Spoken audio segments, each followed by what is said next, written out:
Bueno, les damos la bienvenida a Masculinidades en Red, este ciclo de charlas y entrevistas que estamos haciendo desde Sí en Red, en donde nos proponemos traer a la conversación distintas temáticas específicas de masculinidades, pero que también atraviesan a la sociedad. En esta ocasión nos acompaña Luciano Fabri. Él es doctor en Ciencias Sociales de la UBA, licenciado en Ciencia Política de la Universidad Nacional de Rosario. Es codirector de la Diplomatura en Masculinidades y Cambio Social de la Facultad de Sociales de la UBA. Es integrante del Centro de Investigaciones y Estudios de Género de la Universidad de Rosario. También coordina el área de Género y Sexualidades del rectorado de dicha universidad y es miembro fundador del Instituto de Masculinidades y Cambio Social, entre otras cosas, ya que su currículum es un poco más extenso, pero bueno, además de eso, para nosotros desde el equipo de masculinidades de 100 redes, es un referente siempre a la hora de poder trabajar y pensar distintos temas de género y masculinidades. Y bueno, en esta ocasión, la idea sería por ahí hablar un poquito con él acerca de un tema que mencionamos como varones enojados, backlash antifeminista, y un poco queríamos retomar algo que habíamos por ahí mencionado en el episodio anterior, en donde planteamos esta idea de la posición del varón desorientado a partir de la irrupción de la cuarta ola feminista. Hoy nos proponemos ir un poquito más allá y hablar acerca de algunas respuestas que se dan luego de ese primer momento de desorientación o incluso en paralelo. Esto también estaría bueno pensarlo con él. Y bueno, volvemos al concepto, ¿no? Del backlash antifeminista, que en definitiva, si lo tenemos que definir muy sintéticamente, sería la reacción negativa por parte de un sector respecto de avances en materia de derechos y también en cambios a nivel social y en la estructura familiar que se dan justamente a partir de la irrupción de los feminismos y todas las discusiones que trajo aparejado eso. Así que bueno, Luciano, darte la bienvenida, agradecerte la participación y quizás como para comenzar la charla, empezar a hablar un poquito de este concepto, ¿no? Del backlash, ¿no? Antifeminista. ¿Qué nos puedes decir acerca de esto? Hola Martín, bueno, un gusto, gracias por la invitación y agradecerte a vos y a todos los colegas de Cien Red, un poco pensando en este concepto y en varias de las cuestiones que fuiste como mencionando en Ujú, esta introducción. Eh, Me parece que el backlash justamente de lo que nos viene a hablar es de una reacción de oposición, ¿no? En este caso estamos hablando del backlash antifeminista y una reacción tanto a las agendas impulsadas por los movimientos de mujeres y feministas y personas LGTBIQ+, que no es nuevo en el sentido de que cada vez que hubo un auge de este movimiento a lo largo de su historia, de un par de siglos, hubo una reacción que hoy, con este concepto, podríamos ujú, retrospectivamente nombrarla de esa manera. Siempre que hubo una ola feminista, hubo un backlash antifeminista, ¿no? Y hablamos de que la primera ola está más o menos situada en tiempos de la Revolución Francesa, o sea que, ujú, bueno, Olympe de Gouges, que era una de las intelectuales y activistas de la época, como backlash, fue degollada, o sea, digamos que tiene su historia, el sí, backlash sí, sí. y sus metodologías también, Ujú, ¿no? Eh, de hecho, el backlash no se presenta siempre bajo la misma modalidad, desde reacciones ujú, más autoritarias, digamos, y de algún modo podríamos decir, con este nivel de virulencia, de letalidad, con este ejemplo, digamos, que poníamos pensando un poco en voz alta de Lim de Bush, pero después tenemos backlash que quizás tienen un componente mucho más religioso en su ujú, narrativa, digamos, y se oponen a lo que consideran una amenaza a la familia tradicional, a la naturaleza, a la voluntad divina, al matrimonio, etcétera, etcétera, digo, por los cuestionamientos que traen los feminismos a los estereotipos de género, a los mandatos de género, a esos arreglos familiares y sexoafectivos más normativos, digamos, siempre fijados en el matrimonio cis heterosexual, etcétera, etcétera.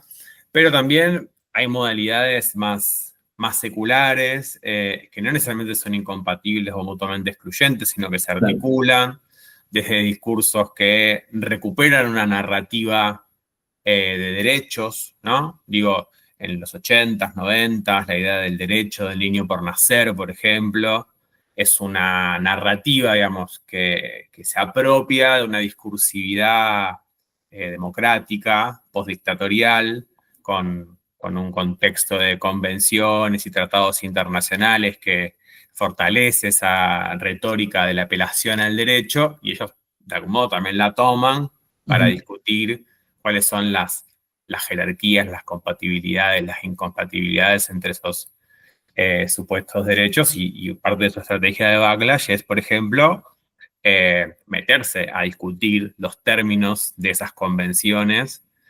No casualmente muchos de los sectores autoproclamados pro vida y contrarios al derecho al aborto legal, también, digamos, apelan a la Convención Internacional de los Derechos del Niño, a los tratados de Costa Rica, digo, como con una estrategia de disputa por la interpretación de cierto articulado Exacto. restrictiva para los derechos de las Ujú. mujeres y favorable a su concepción. Y hoy así podemos, de algún modo, clasificar o historizar diferentes modalidades de backlash a lo largo de la historia del movimiento feminista.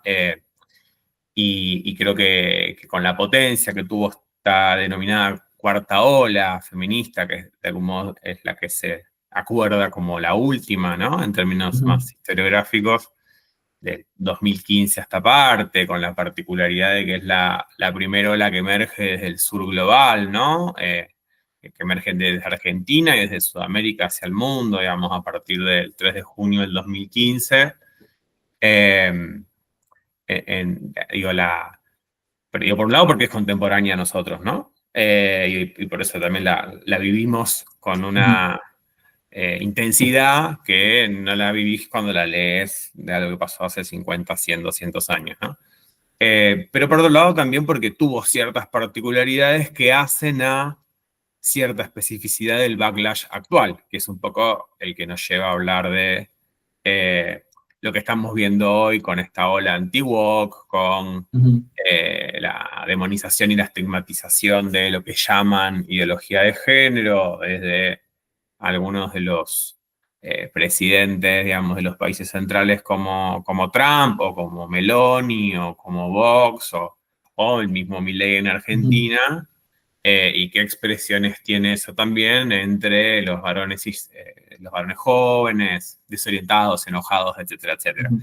Si te parece también, podemos conversar un poquito sobre esta idea de la desorientación y el enojo. Eh, pero bueno, no quiero extenderme demasiado en la respuesta. No, no, pero pensaba cuando hablabas y contabas esto de la apropiación del derecho para Mm. presentar esto, y yo creo que en el backlash más actual, por así decirlo, en esto de la cultura woke y demás, también hay algo de tomar, ¿no? Como postulados por ahí de movimientos hasta feministas y subvertirlos, ¿no? Y esto de decir, bueno, nosotros en realidad somos las víctimas de este sistema, que en realidad, ¿no? Como nuevamente ese mismo mecanismo, ¿no? Como de apropiación y usarlo para justamente desde su lugar, ¿no? Totalmente. De muchas cosas se apropian con ese juego. De todos modos, no son los únicos que se apropian. Yo digo, la retórica del derecho tampoco es la retórica que representa necesariamente a la Ujú. heterogeneidad de feminismos, y sin embargo muchos feminismos que quizás venían de una denuncia más antisistémica en términos de la opresión sexual, de la opresión de género, en la segunda ola, la corriente más de los 70s y demás, también apela a la retórica reformista democrática del derecho con un uso táctico o Sí. estratégico, Ujú. pero no necesariamente porque esa sea su lengua natural, ¿no? No, no, exacto. Entonces digo, qué sé yo, uno se apropia de lo Ujú. que es un poco la discursividad, el contexto en el que intenta narrar, a veces de manera más genuina, a veces de manera más cínica, como quizás sí es ese cinismo que identificamos cuando ellos contrarios a los derechos de las mujeres y las diversidades, vienen a hablarnos de igualdad ante la ley, por ejemplo, ¿no? Que es una estrategia discursiva muy propia de quienes se dicen liberales pero son conservadores y en algunos casos claramente reaccionarios y reactivos, ¿no? Pero apelan a la abstracción del principio de igualdad ante la ley para desconocer las desigualdades estructurales que ameritan políticas complementarias a la garantía legal de la igualdad ante la ley, que sabemos que en términos prácticos no se efectiviza cuando persisten desigualdades, opresiones, explotaciones, ¿no? Apelan a ese discurso, apelan a digo, algo de lo que se apropian, incluso creo yo, con mucha efectividad y peligrosidad, sobre todo en su faceta pre-llegada al gobierno, es de la desobediencia y de la rebeldía. Y eso me parece incluso más peligroso Bueno, que hay quede en algo, sus ¿no? manos, Sí. ¿no? Que la lengua del derecho, ¿no? Ujú. Digo, esta idea bueno, que trabaja Stefanoni, ¿no? De que la rebeldía se volvió de derecha, yo con el Exacto. título más provocador de ese libro, nos trae, digamos, en muchos sentidos, cómo han convertido desde los sectores antifeministas a los feminismos y su articulación con lo público estatal en el establishment, la corrección política, Y el orden la mundial. casta, el orden Ujú. mundial, ¿no? Y después tiene sus fenómenos regionales o nacionales, Ujú. subnacionales, en función de cómo se articulan los diferentes actores, ¿no? Pero, bueno, eh, Martinovsky, Stefano Barbero y Morcillo, que son colegas del Instituto de Masculinidades y Cambio Social, sobre todo Santi Morcillo y Mati Stefano, vienen trabajando mucho sobre los discursos de los influencers antifeministas, cómo se Ujú. articula este backlash antifeminista en el contexto actual. Y, y por ejemplo, ahí la idea del enojo aparece justamente como la emoción más socialmente legitimada para la expresión, digamos, de los hombres, ¿no? Digo, de todo el repertorio emocional posible, claramente el enojo es el que Ujú. más tenemos habilitado socialmente, Exacto, sí. pero cómo funciona como una emoción remasculinizante, ¿no? En un contexto donde los varones interpelados por los feminismos se sienten, nos sentimos desorientados, decías vos, frustrados, desestabilizados, en muchos casos, digamos, con una sensación esto de castración, ¿no? Estos tipos que dicen no se puede decir nada, no se puede hacer un chiste, por cualquier cosa te denuncian, ¿no? Ujú. Sensación de impotencia. Eh, bueno, ellos lo que dicen es, eh, todo eso en realidad metabolicemos no a través del enojo, que es una emoción en la que los hombres sí se pueden reconocer a sí mismos y a otros, construyamos un nosotros los varones enojados. ¿Con qué? ¿Con quiénes? ¿No? Bueno, con ese feminismo que accedió al poder del Estado y nos pisa la cabeza y censura nuestras expresiones, con el INADI, con la Defensoría del Público, digo, con eso, con el Ministerio de Mujeres, ¿no? Como crean Ujú. una figura estatal cooptada por el feminismo, represiva, censora, y de algún modo también la construyen como la explicación de porque ellos no pueden, ¿no? No pueden acceder a un trabajo porque hay una cultura woke en las empresas a través de Ujú. la agenda de la diversidad, la equidad y la inclusión. No pueden, digamos, tener sexo porque los feminismos les hicieron creer a las mujeres que pueden elevar la vara y pretender más de los hombres, Ujú. entonces el 80% de los hombres no acceden al 20%, digo, estas teorías Sí, del mercado del sexo, ¿no? exactamente, puesto en términos del mercado, ¿no? El mercado sexual. Total, todo.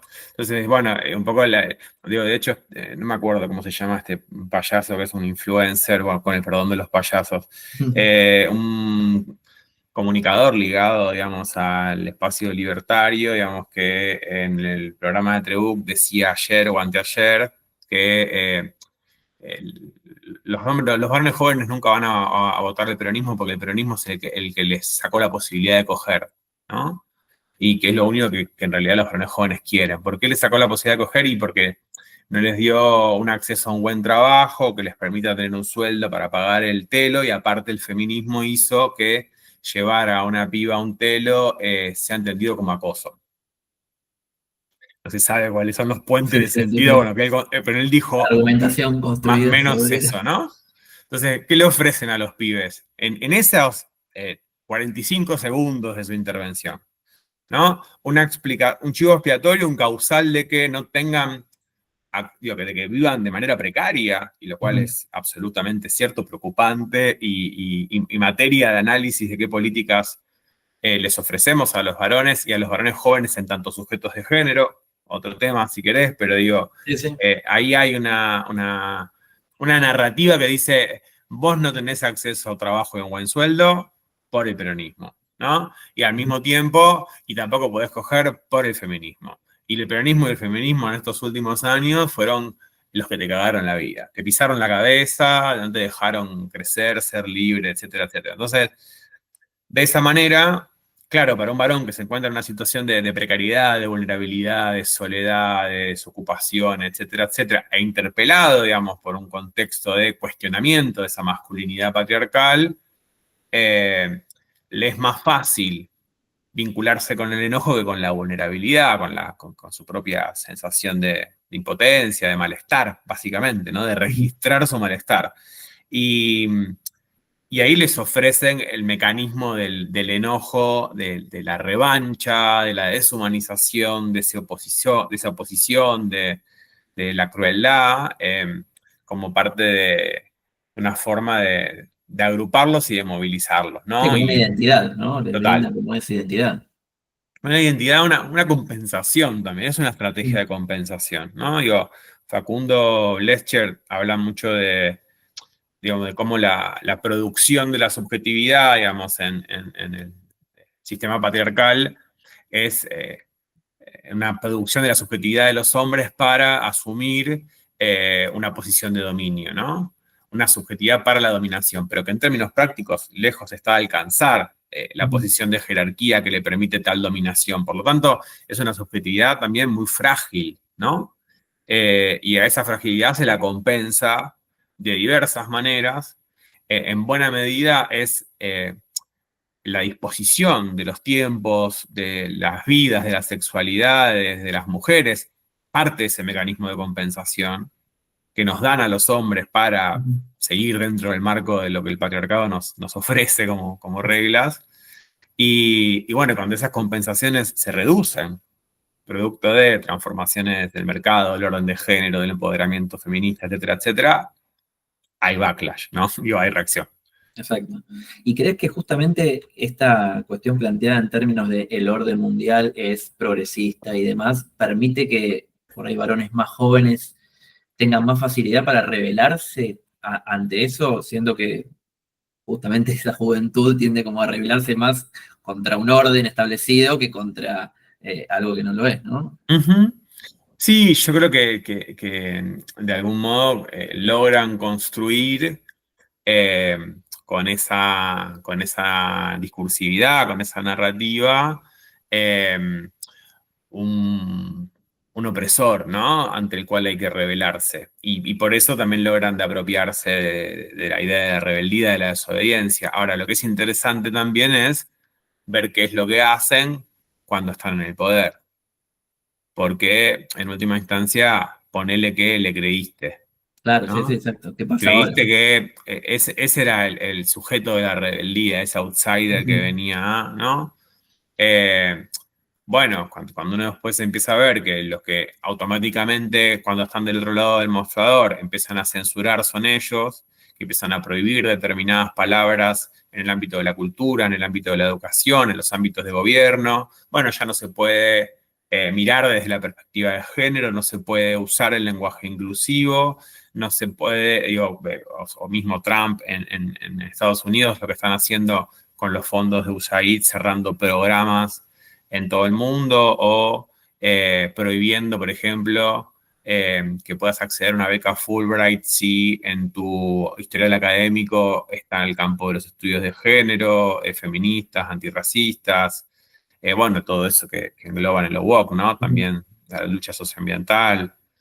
Eh, Digo, esa es la forma de plantear que hay un orden mundial opresivo que tiene como consecuencia, entre otras cosas, la reducción de la tasa de natalidad, porque claro, digo, ahora ya la gente no se reproduce porque tiene la posibilidad de no morir en un aborto clandestino, entonces pareciera que esa es la causal, o que lo van a resolver con un bono. Ahora es Con un planero bono, sí, Trump, sí. ahora Trump es planero y puso un bono de $5.000 para que las mujeres se embaracen, ¿no? Como si se resolviera con eso y no con infraestructura de cuidados, digamos, con reconocimiento, la remuneración y la profesionalización de los trabajadores y trabajadoras del cuidado, la redistribución del trabajo de cuidado con la implicación de los hombres, la extensión de las licencias por paternidad, su abordaje en las organizaciones empleadoras, etcétera, etcétera, etcétera, ¿no? Y reducen toda la agenda a lo que desde el otro lado de algún modo impugnaban y denunciaban, que era tipo de asistencia social directa a través de una remuneración complementaria, ¿no?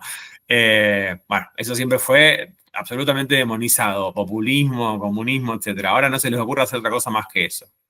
Y todo lo que podría en todo caso aportar a compensar lo que implica el peso de la tarea de cuidado en las mujeres, que pueden ser algunas mínimas políticas de protección social, la asistencia social, las desarticulan, las desmantelan, las vacían, las desfinancian, ¿no? Lo cual, de algún modo, recrudece la feminización de la pobreza y de los cuidados. Y, y de algún modo lo que quiero plantear es, cuando ellos llegan a esa posición de poder, son quienes censuran, prohíben, violentan, hostigan, persiguen, judicializan, ¿no? Y además se llenan de privilegios y viven como la casta que siempre impugnaron desde afuera. Entonces, creo que parte de la estrategia política es poder hacer ese giro y decir, bueno, ahora la desobediencia volvió de nuestro lado, ¿no? Si alguna vez dejó de estarlo. La rebeldía volvió de nuestro lado y ellos son el poder opresor ante el cual, digamos, hay que poder construir una narrativa que no sea meramente defensiva, porque si no, sí pareciera que lo que estamos defendiendo no son derechos, sino privilegios que supimos conquistar en un momento más favorable y que como nos los quieren quitar, pataleamos, lloramos y defendemos nuestro kiosco, ¿no? Entonces, me parece que la narrativa que tenemos que construir también de este lado es otra, entendiendo que ellos son oficialismo, que siempre fueron en el poder, con un rostro u otro, porque quienes están detrás de las marionetas que gobiernan hoy, digamos, son los mismos que concentraron el poder, digamos, político y económico a lo largo de la historia. Y ahí creo que hay un movimiento que nosotros también tenemos que poder hacer, que es un movimiento, un desplazamiento político, pero yo creo que también hay mucho de subjetivo, digamos, en ese desplazamiento, ¿no? Sí, sí, posicionarse desde otro lugar, ¿no? Porque, como decías vos, la rebeldía estaba de su parte cuando no estaban supuestamente en el poder y ahora supuestamente también, ¿no? Porque el orden mundial sigue siendo, o sea, como que hay cuestiones que más allá de que ellos encarnen ahora el poder fáctico, sigue estando como ese orden mundial imperante y un poco como ese fantasma, ¿no? Ante el cual les permite Mientras justificar. tengan la vacancia en el espacio político discursivo para apropiarse de esa idea, lo van a seguir haciendo porque les garpa, ¿no? No, yo no espero de ellos que dejen de hacerlo. Espero en todo caso de un nosotres, la capacidad de construir, digamos, un discurso lo suficientemente efectivo, audaz y oportuno, digamos, en términos del contexto histórico, que se lo dispute y se lo gane, ¿no? Pero mientras ellos le garpe, lo van a seguir usando. Y el problema también quizás es que dentro de algunos sectores de las oposiciones sociales, políticas, partidarias, lejos de poder como de algún modo exponer que ese orden mundial que ellos describen como tal no es el enemigo, se suben a esa ola haciendo una apropiación un poco criolla y un poco torpe de un imperialismo nacionalista de tinte conservador, y denunciando el mismo orden mundial, la Agenda 2030, etcétera, desde un lugar más o menos igual de conservador que el de el espacio más libertario, pero con una retórica más del campo de lo nacional, del nacionalismo y el peronismo, ¿no? ¿Y qué opinas de esto que muchas veces se plantea, por ahí a veces más desde el lado de lo político partidario, pero sí desde otros lugares, de que en realidad el auge de este backlash antifeminista surge a partir de, no sé, determinadas posturas radicalizadas del feminismo, esta cuestión que muchas veces se escucha por ahí, ya te digo, más a nivel político partidario, de, bueno, como nos pasamos de progres, entonces esta respuesta es por eso, ¿no? No es por Ujú. todo lo otro de lo que venimos hablando. ¿Qué te Claro, parece ese claro. mecanismo? Bueno, a mí me parece que se queda corto como análisis y que el recorte también es bastante funcional y conveniente, Ujú, ¿no? No quiere decir que no haya algunos elementos de esa narrativa a los que tengamos que prestar atención, sobre todo porque si son efectivos, nos viene hablando de algo que hizo mella por algo, ¿no? ujú. Digo, porque algo estaba pasando que de algún modo esa narrativa te cierra. Entonces, ver qué es lo que estaba pasando en ese sentido, y yo creo que ahí hay algo de este componente de, eh, en ese contexto de auge de la cuarta ola feminista, algunos tuvieron la oportunidad o la responsabilidad de hablarle a los varones de una manera en que no se hizo lo suficiente, no se hizo con la profundidad, la sistematicidad y la eficacia necesarias para que efectivamente esos varones jóvenes, desorientados, enojados, interpelados por los feminismos, no fuesen carne de cañón de proyectos de derecha reaccionaria, que ningún favor le van a hacer a la precariedad, la pobreza, la soledad y los malestares que venían atravesando, más que una circunstancial compensación simbólica a Ujú. través de la crueldad que les ofrecen, ¿no? De la revancha que les ofrecen. Ok, van a rugir como leones. Bueno, perfecto, pero vas a vivir como un perro callejero. O sea, es una compensación meramente simbólica. Ahora el Sí, poder lo sí. tenés vos, no, pero bueno. Me parece que de ahí, digamos, hay que poder pensar en todo caso por qué esa parte de la narrativa tiene cierta eficacia, que de algún modo es que las políticas de educación sexual integral que tuvimos en los últimos 16 años, por más que las recontrabanco, fui parte de los equipos que llevaron adelante, Ujú. y defiendo, digamos, esa política, esa historia, digamos, y todo lo que se pudo producir al respecto. Creo que sigue siendo una política bastante feminizada en términos no solo de los sujetos que la implementan, que fundamentalmente son las compañeras educadoras y docentes que se ponen al hombro, digamos, ese trabajo, con una eh, falta de responsabilización al respecto, muchas veces por parte de los varones, o temor de desde dónde meterse, digamos, en la problemática, sin haber reflexionado demasiado, pasado por el cuerpo, ¿no? Esas propias reflexiones, incertidumbre de cómo hacerlo, etcétera, etcétera. Eh, pero también las políticas de salud sexual y reproductiva poco han pensado en los hombres, las políticas de salud en general, ¿no? Exacto, Digo, sí, sí. ni hablar, salud mental, ¿no? Digo, las políticas de empleo, de seguridad social, cuando te diste cuenta en la pandemia que tenías no sé cuántos millones de pibes en la informalidad absoluta, ¿no? Ujú. Eh, Digo, es pensar políticas de género que no consideraron a los hombres como sujetos de género, y políticas públicas en general que tampoco pensaron que en los hombres había sujetos atravesados, digamos, por el género, y que las políticas que había que diseñar, que implementar, que ofrecerles, también tenían que estar informadas de que eso es parte de lo que atraviesa ese sujeto, ¿no? Creo que no haber hecho mucho, o al menos lo suficiente como para eh, que de algún modo ese sujeto interpelado, desorientado, enojado, tuviera algunas herramientas para comprender de qué se trataba esa interpelación, esa desestabilización, etcétera, va explicando un poco por qué la, la tesis de se pasaron tres pueblos Ujú, eh, encaja en algunas subjetividades y en algunos sectores. Yo creo que otros simplemente se suben a esa porque nunca estuvieron convencidos de la agenda feminista, porque en el mejor de los casos tuvieron que correrse y no entorpecerla, pero no la apoyaron de manera genuina, eh, o porque no la terminaron de comprender, o porque, digo, porque probablemente no hayan destinado, digamos, ni un tiempo ni una energía a hacerlo, porque se minoriza, digamos, esa agenda, ¿no? Se la considera como algo accesorio, ujú, secundario, una especificidad que los cuadros políticos y técnicos integrales parecen no necesitar tener. Eh, y también porque saben que eso implicaba repartir la torta de una manera, digamos, que implicaba resignar ciertos privilegios, ¿no? Y ceder ciertas posiciones de poder.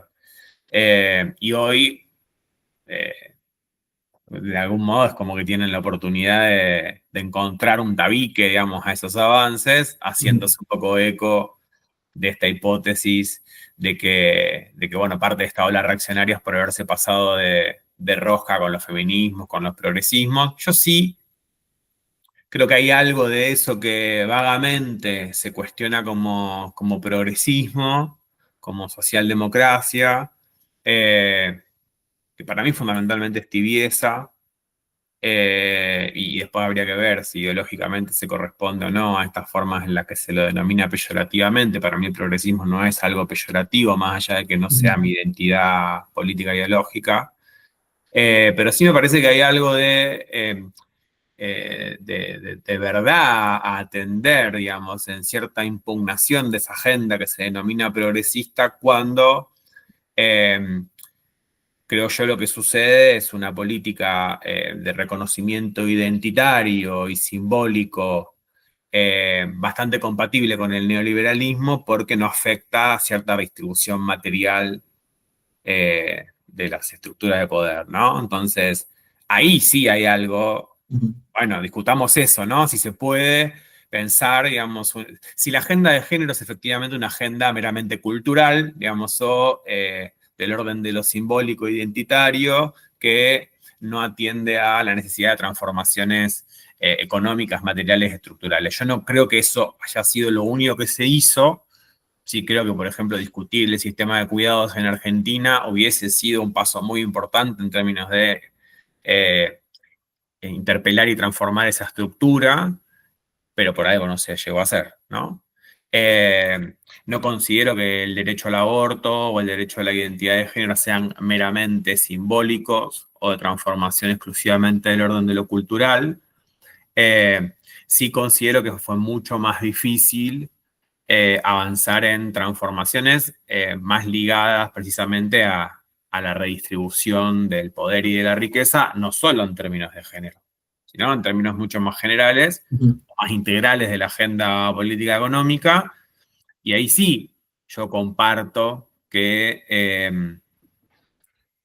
no se trata de volver a ese lugar, ¿no? Sino que es necesario pensar cuando pensamos en interseccionalidad, también estamos ujú, pensando en esa necesidad de transformar en esa materialidad de las relaciones de poder, ¿no?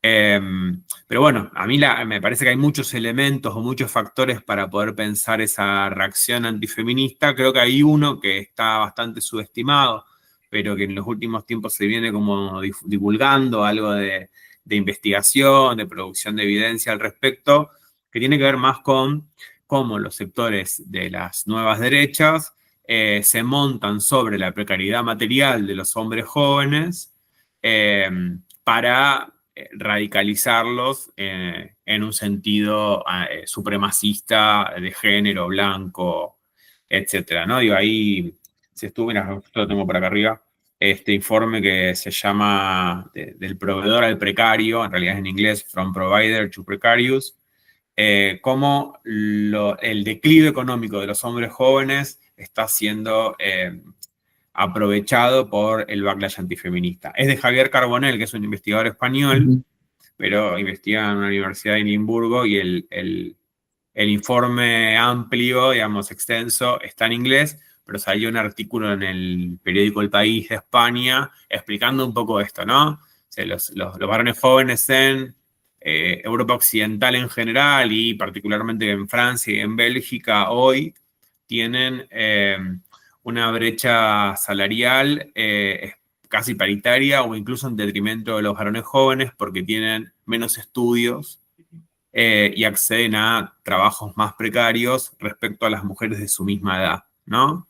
Entonces, trae datos en relación a la deserción educativa más temprana, la menor calificación, este fenómeno bastante particular, digamos, respecto a la desigualdad en el acceso al trabajo y la brecha salarial. Parte de eso también es ese creciente malestar de esos varones precarizados Ujú. y es material, es económico, ¿no? Claro. Pero la Pero es el mismo explicación, mecanismo, ¿no? claro, Lo que me robaron, lo que me sacaron, es porque total. lo está teniendo esta otra persona. Y ese es el sentido de adueñamiento, ¿no? Del Ujú. que habla Rita Segato, del que habla Michael Kimmel, habla de el aggregate entitlement, creo que se llama, ¿no? Como, que es como un sentido de titularidad que se ve agraviado, ¿no? La traducción es espantosa, pero digo, algo así sería. Eh, entonces, está bueno, digamos, traerlo en esos términos, porque es esto, ¿no? Es la percepción de que algo te era propio, aunque quizás nunca lo fue más que en tu cabeza, ¿no? En tu percepción del Ujú. mundo, ¿no? Porque estés en un estado de delirio, ¿no? Sino porque esa es la producción para la subjetividad de la que hablábamos antes, ¿no? La producción de Claro, sí, subjetividad para esos los mismos. privilegios que de algún modo estaban naturalizados. Lo que pensaba también es en esta tensión de los costos y los privilegios, que creo que un poco sobre eso se montan muchos de estos movimientos de backlash antifeminista, ¿no? De marcar esos costos de asumir la masculinidad, que incluso desde los discursos feministas se marcaron, pero corriendo los privilegios, ¿no? No mostrando esa tensión de costo-privilegios, sino solamente mostrando los costos, ¿no? Entonces, no sé, lo Sí, pienso, cómo encararlo para, justamente porque me parece que es importante mencionar los costos, pero no así, sin su relación con los privilegios, ¿no? Para no quedar medio como... total. Y aparte porque ellos no los narran como costos de la masculinidad, ¿no? No, es lo que te robaron, exacto. Claro, no hay una explicación ahí, digo, tenés tendencias, digamos, dentro de los mismos estudios de género y masculinidades que sí hacen eso, ¿no? Que hablan de los costos de la Ujú. masculinidad tóxica, patriarcal, etcétera, etcétera, escindido totalmente de los privilegios, pero sí los asumen como costos de la masculinidad. Los sectores antifeministas en general no, ellos eh, van a negar que existe algo como la masculinidad en términos de construcción sociocultural. En todo caso, esa masculinidad es la propiedad natural de los hombres que se encuentra castrada por el lobby feminista, que en Ujú. realidad lo que quiere es construir privilegios para las mujeres desde la victimización, ¿no? Y lo que hacen justamente en espejo es victimizarse ellos y decir lo que decía Milei en el discurso de Davos, ¿no? La mayoría de los que van a la guerra son hombres, la mayoría de los que mueren en situaciones de violencia urbana, no me acuerdo, homicidios, no me acuerdo cuál fue la palabra que él usó particularmente, pero en realidad tiene que ver, la categoría es uso intencional de la violencia, son hombres. La mayoría de los plomeros son hombres, no sé por qué metió ahí a los plomeros. Una Pero, referencia local, ¿no? claro, una referencia al hombre de oficio. Eh, pero, digo, construyen ese discurso, pero su conclusión es, o la explicación es, eh, las políticas de género son o redundantes, porque eso ya está garantizado por el principio de igualdad ante la ley, o perversas, ¿no? Que en realidad lo que buscan es eh, dar vuelta a la relación de dominación, ¿no? No hay un imaginario posible de semejanza o de paridad, Ujú. ¿no? Los hombres estamos arriba y en realidad lo que supuestamente viene a hacer el feminismo es a invertir la relación de dominio, a someternos, etcétera, ¿no? En nuestro imaginario, ¿no? En esa producción de subjetividad para la dominación, no hay un registro de la posibilidad de la semejanza con la otra, ¿no? Y bueno, eso lo trabaja también bastante Deborah Tager, que Sí. habla justamente de que los hombres no estamos socializados para reconocer a las mujeres como parejas y semejantes, ¿no? Ujú. Que está muy bueno como lo articula. Bueno, eso, no me acuerdo para dónde estábamos yendo. No, no, esa tensión entre los costos y los La atención privilegios a la y costa de los cómo... privilegios, tal cual. Y, no, y ahí lo que me parece, sobre todo, que es importante poder plantearnos es, nosotros, digo, desde el Instituto de Masculinidades lo venimos como articulando un poco de esa manera, pero no quiere decir que es algo que nos hayamos inventado, digamos, varios otros y otros lo plantean en esos términos, que es justamente pensar que eso que llamamos los costos de la masculinidad, de algún modo son consecuencia de haber sido socializados para los privilegios, ¿no? Ujú. Eh, digo, hay una explicación, digamos, que puede servir de ejemplo, que tiene que ver con lo que Michael Kaufman llama la experiencia contradictoria entre el poder y el dolor, ¿no? O sea, son como dos caras de una misma moneda. Los hombres no registramos nuestro dolor, no nos asumimos vulnerables porque necesitamos mantener una posición de autoridad, ¿no? Que requiere cierta idea de racionalidad, de autosuficiencia, etcétera, ¿no? Entonces, en realidad, no es que, bueno, los hombres no podemos llorar, es un costo. Sí, está bien. Ujú. Hay ciertas cosas por las cuales se nos censura llorar, ¿no? O se nos ha censurado llorar. Pero tiene una funcionalidad política, no es un costo en sí Exacto. mismo, Sí, que sí. es sostener una posición de autoridad ante los otros, ¿no? Sostener lo que los padres de la filosofía política llamarían el gobierno racional Ujú. sobre las emociones. O sea, ¿por qué el hombre era el ciudadano de la república platónica o el filósofo rey, digamos, aristotélico? Bueno, porque era el sujeto capaz de gobernar racionalmente sus emociones, ¿no? Porque tenía el alma en la cabeza.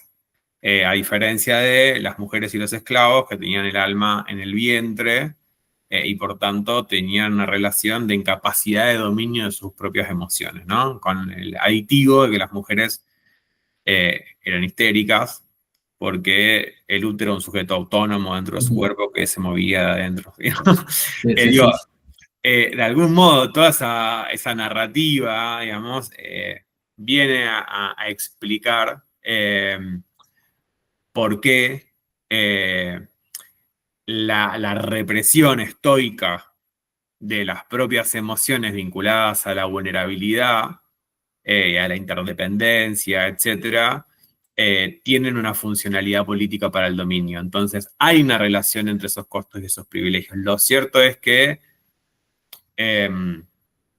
eso que llamamos privilegios, en muchos casos, por esta minoría masculina, androcéntrica, que logra encarnar esas posiciones de poder y hacerse la buena parte de esos dividendos patriarcales, terminan siendo para muchos otros compensaciones, ¿no? Ujú. En algunos casos muy, muy mínimas y muy precarias, Exacto. y solo respecto a sus pares, mujeres que están peor. Pero no porque realmente haya mucho privilegio acumulado ahí en esa creciente masa de varones eh, que viven para la mierda, Claro, ¿no? por eso a veces la sanción de ese privilegio interpela tanto, ¿no? Eh, pero me parece que está bueno pensarlo siempre en esa tensión con los costos, eso no entender uno sin otro. Por eso este ejercicio de despegarlo me parece también peligroso. Claro, Eh, claro, y esa articulación es compleja porque, claro, o sea, en esta narrativa que nosotros estamos construyendo para pensar esta relación dialéctica entre los costos y los Ujú. privilegios y los costos derivados por la socialización para los privilegios, etcétera, los perdiste, Exacto, ¿no? claro, sí, sí, Te sí. dicen fueron ellas, te lo quitaron. Esto era tuyo. Exacto. Chao, bro. Entonces, claro, digo, hay que ver de qué manera, digo, podemos como narrar de forma más efectiva y audible en este contexto algo de todo esto que estamos planteando. Y yo creo que en algún punto poder pensar en que estos hombres que abrazan las ideas de la libertad, tendríamos que poder, digamos, conversar acerca de cuáles son los mandatos que nos hacen menos libres, ¿no? Ujú.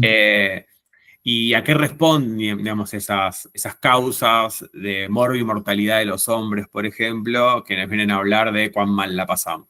Efectivamente, los hombres vivimos entre 5 y 7 años menos que las mujeres, nos suicidamos 3 veces más, somos el 80% de las víctimas de uso intencional de la violencia, quienes protagonizamos la mayoría de los accidentes letales de tránsito, quienes poblamos las cárceles, quienes tenemos mayor consumo problemático de drogas y alcohol, cirrosis, tercer causa de mortalidad de los hombres, etcétera, etcétera, ¿no? Ahora, ¿por qué? Digo, esos datos son Ujú. evidencia, ¿no?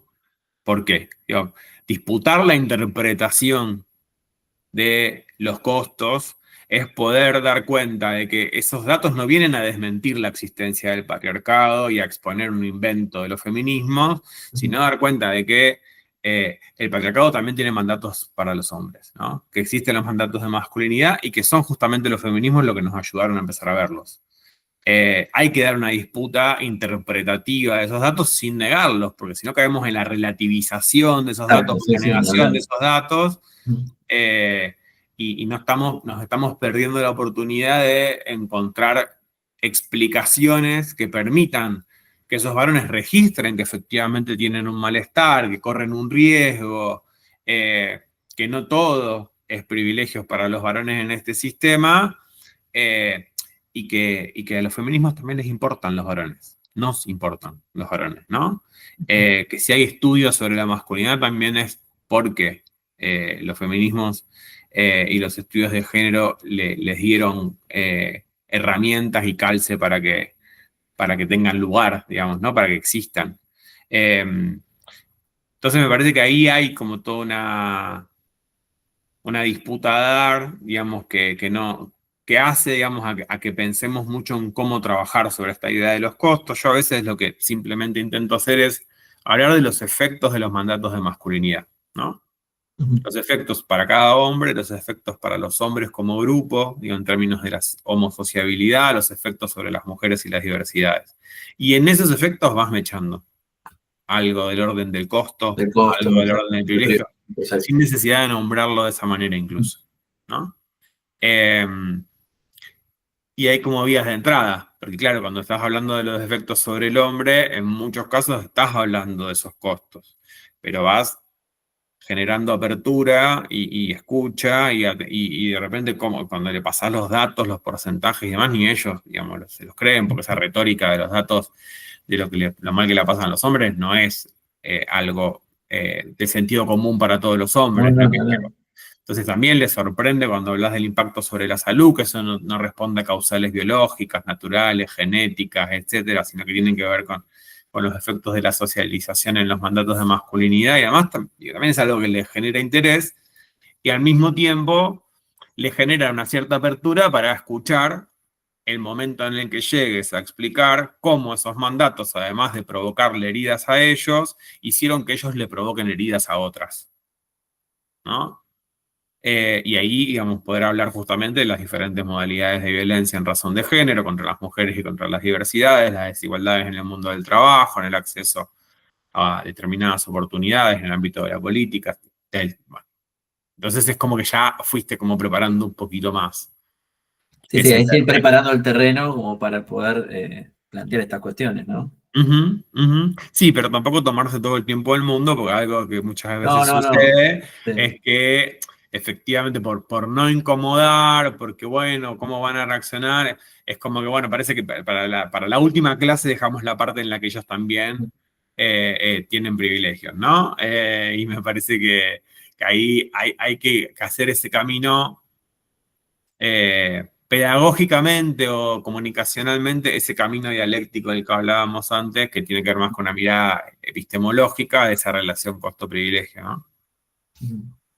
Sí, me parece que es interesante la postura y también el desafío, ¿no? En definitiva, para quienes trabajamos en esto, es el desafío sobre todo para justamente dar esa disputa y que no queden esos sentidos solamente desde un lado, porque como vos decías, a veces ese mensaje tan, bueno, te lo robaron, bro, es muy sencillo y como que entra más rápido. Ujú. Pero bueno, Luciano, agradecerte la participación. No sé si querés comentar por ahí brevemente lo que están haciendo ustedes desde el Instituto de Masculinidades y Cambio Social, que me parece súper importante y es un sitio que después vamos a dejar el link cuando subamos la charla para que quien quiera se pueda meter y averiguar un poco. Dale, genial. Por las dudas, el sitio es el de institutomasks.ar, sin el Sí, punto com. me enteré que sufrieron un hackeo, ¿no? Un casino se quedó con Sí, nuestro dominio, o sea, tremendo, muy, muy sintomático en sí, nuestra sí, época. totalmente. Sí. Eh, Así que bueno, tuvimos que sacarle el punto com. Ahí Ujú, van a encontrar muchos recursos descargables, cursos online gratuitos, algunos cursos específicos que se dan de manera sincrónica y son arancelados.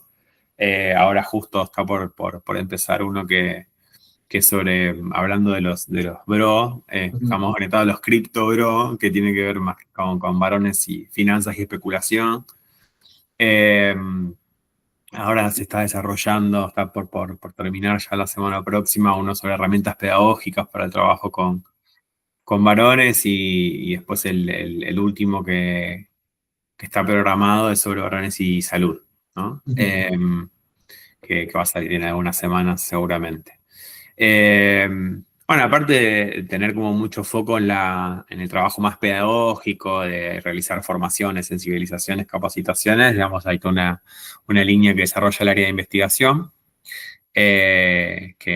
bueno, viene produciendo, digamos, por ejemplo, algunos de estos análisis que hablábamos antes de los influencers ujú, antifeministas, o sobre las reacciones de los varones a las políticas de género, digamos, como se vienen produciendo algunos estudios desde ahí.